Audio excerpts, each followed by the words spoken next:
আজ খুব সহজে রান্না সারলাম। আজকে না একটা নতুন গাছ দেখাবো।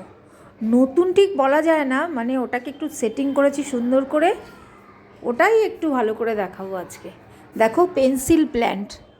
এই যে এটা মামা এনে দিয়েছে। এর আবার সুন্দর মানে ছোট্ট ছোট্ট পাতা আছে, দেখো এই যে এই পাতাগুলো এত সুন্দর দেখতে, একেবারে পুচকে।